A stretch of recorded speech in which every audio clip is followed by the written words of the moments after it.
हरे कृष्ण। 9 नवंबर एकादशी है।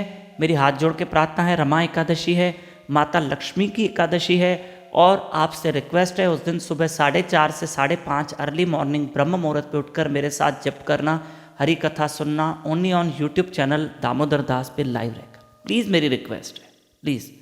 आइए आज का विषय सुनते हैं। देखो, हमें सुननी सबकी है। जैसे ईश्वर को पाने के लिए आज के दृष्टांत सुनना, कथा नहीं कहूंगा, एक दृष्टांत है, समझना। पहले दृष्टांत चलो सुन लेते हैं, फिर उसको समझने का प्रयास करते हैं।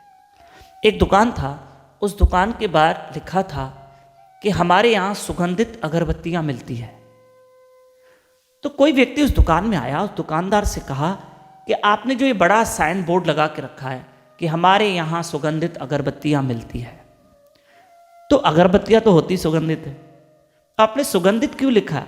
आप ये भी लिख सकते हैं हमारे यहाँ अगरबत्ती मिलती है। अगरबत्ती तो भाई साहब होती सुगंधित है।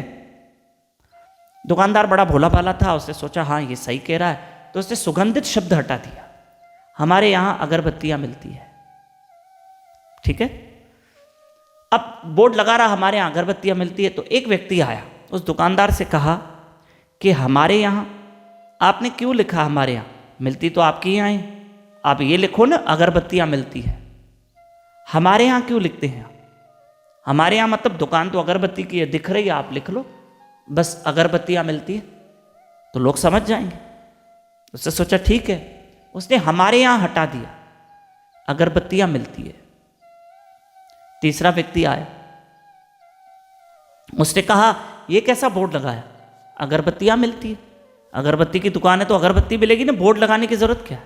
आपने बोर्ड क्यों लगाया? भाई साहब अगरबत्तियों की तो दुकान है ना, तो आपने लगाया कि अगरबत्तियां मिलती है, तो अगरबत्तियां ही तो है अंदर। ये बात भी सच है, सही है।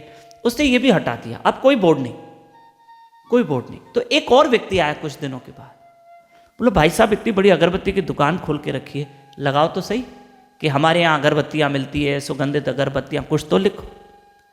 तब उस व्यक्ति ने मन में सोचा कि मैं करूं तो क्या करूं,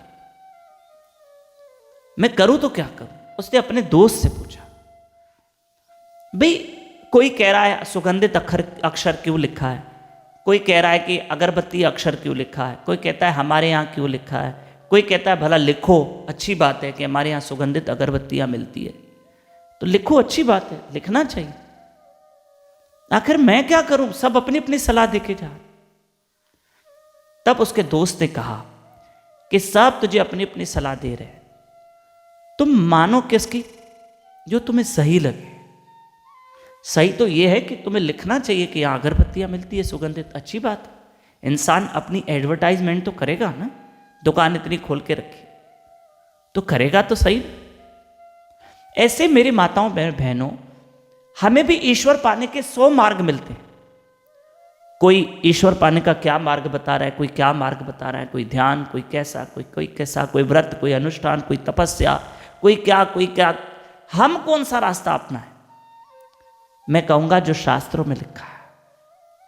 हम सुने सबकी, पर शास्त्रों की मान। और भगवत गीता में तो साफ श्री कृष्ण ने कहा, भगवत गीता से बढ़कर हमारे यहाँ कौन सा ग्रंथ है? उसमें तो कृष्ण कहते हैं मेरे शरण आओ। जब गीता में कृष्ण स्वयं भगवान कहते मेरी शरण लो, तो बस आप गीता की मानो, आप भगवान की मानो जो गीता में श्री कृष्ण ने कहा है। हरे कृष्ण कृष्ण कृष्ण हरे हरे, हरे राम राम राम हरे हरे। जीव को श्री कृष्ण की शरण में जाना, क्योंकि गीता में श्री कृष्ण स्वयं कह रहे हैं कि मेरी शरण में आ जाओ, मैं तुम्हें सभी पापों से मुक्त कर दूंगा। 18वें अध्याय के 66वें श्लोक।